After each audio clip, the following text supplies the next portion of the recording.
السلام عليكم ورحمة الله. الحمد لله رب العالمين، والصلاة والسلام على أشرف المرسلين سيدنا محمد وعلى آله وصحبه أجمعين. أما بعد، مرحبا بكم جميعا.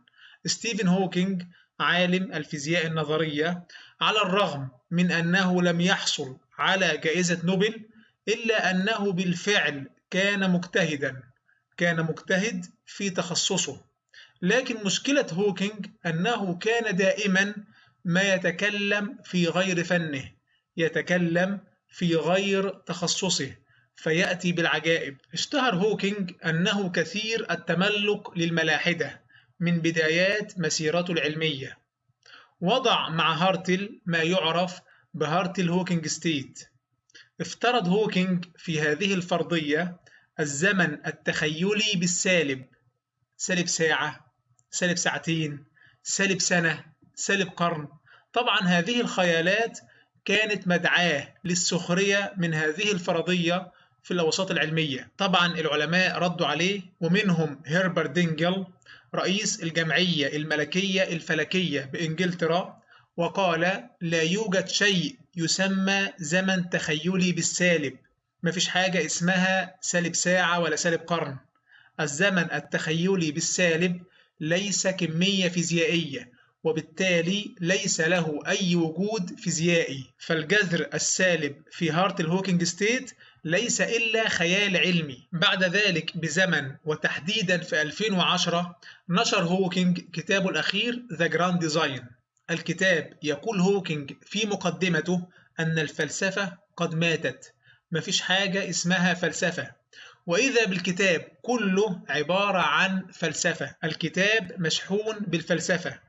حاول هوكينج في هذا الكتاب أن ينسج فكرة فلسفية اسمها موديل ديبندنت رياليزم. طبعا الفكرة دي بتقوم على تصورات صوفية هولوجرامية أشبه بفلسفة بيركلي. وكالعادة كلما خرج هوكينج عن تخصصه أتى بالعجائب. طبعا أنا اطلعت على الكتاب بعد نشره بشهور قليلة، توقعت أنني أمام وجبة فيزيائية دسمة، وإذا بالكتاب من أوله إلى آخره لم يأتي بمعلومة علمية واحدة جديدة. الكلام كله عبارة عن تصورات فلسفية لأفكار علمية موجودة. ومن باب الإنصاف، ستيفن هوكينج تكلم في هذا الكتاب في صفحات كثيرة عن الإبداع في العالم المادي، وعن دقة الصنع والإتقان في هذا العالم. لكنه اتكلم في نص صفحة عن قانون الجاذبية قبل البيج بانج. طبعا فرضية أخرى افترضها هوكينج، وتعتبر دي أكبر خطيئة يرتكبها هوكينج. قال لك ربما كان في قانون جاذبية قبل البيج بانج. طبعا السؤال الطفولي المباشر: ما مصدر قانون الجاذبية؟ من الذي قننه؟ من الذي جعله يصدر أثره؟ وبعدين قانون الجاذبية لا يؤدي إلى دحرجة كرة البلياردو، ولو أضفنا قانون الجاذبية إلى الكرة إلى عصا البلياردو أيضا الكرة لن تتحرك. أنت محتاج تدخل، محتاج عمل لتحريك كرة البلياردو، وهنا فقط يظهر أثر قانون الجاذبية. ستيفن هوكينج افترض أن قانون الجاذبية يكفي لخلق الكرة والعصا واللاعب. مثال آخر: قانون الاحتراق الداخلي داخل موتور السيارة لا يكفي لعمل الموتور. أنت محتاج بنزين ومحتاج شرارة احتراق. هنا فقط يظهر القانون، هنا فقط يظهر أثر القانون. قياسا على تصور ستيفن هوكينج في قانون الجاذبية، فالمفروض قانون الاحتراق الداخلي داخل موتور السيارة يكفي تماما لخلق الموتور والبنزين والشرارة والسائق والطريق. القانون ليس كينونة مستقلة، وإنما مجرد توصيف رياضي للظاهرة.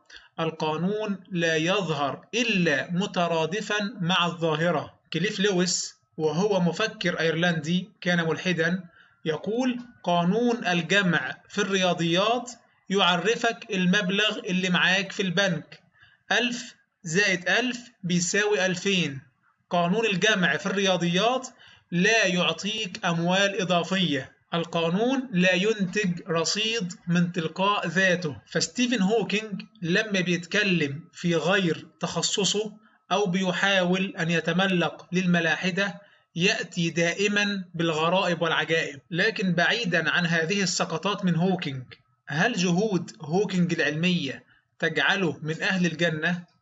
طبعا ده سؤال مضحك لكنه بيتكرر مؤخرا. طبعا القاعدة لا نقطع لأحد بعينه بجنة أو بنار إلا من أخبر بهم الله سبحانه وتعالى، لكن في الجملة من مات وقد علم برسالة النبي صلى الله عليه وسلم وكفر بها فهو من أهل النار. قال النبي صلى الله عليه وسلم: والذي نفس محمد بيده لا يسمع بي أحد من هذه الأمة يهودي ولا نصراني ثم يموت ولم يؤمن بالذي أرسلت به إلا كان من أصحاب النار. طبعا الحديث في الصحاح. رسالة الإسلام هي الرسالة التوحيدية الوحيدة اليوم على وجه الأرض. ستيفن هوكينج وأي عالم وأي مفكر ينظر في الكون يقطع بأن خالقه لابد أن يكون واحدا، لن يقفز في ذهنه أي تصور وثني أو أي فكرة شركية. فالتوحيد هو الفطرة، التوحيد هو مقتضى النظر، مقتضى التدبر. طيب، وأعمال هوكينج العلمية العظيمة، هل هذه الأعمال لا تنفع عند الله؟ طبعا هذا السؤال أشبه بمن يطلب معاش من مؤسسة لم يعمل لها يوما ما، هو لم يقصد بعمله ثوابا من الله. القضية ليست في مجرد فعل الخير، فنحن مفطورون داخلنا على أن نفعل الخير. القضية هي لمن تفعل هذا الخير، هل تعمله اتفاقا؟ هل تعمله من أجل حظ النفس، من أجل مجد دنيوي، أموال وشهرة، تسميع في الدنيا ودعاية وكاميرات؟ وأظن ستيفن هوكينج حصل على الحظ الأوفر في هذا الباب.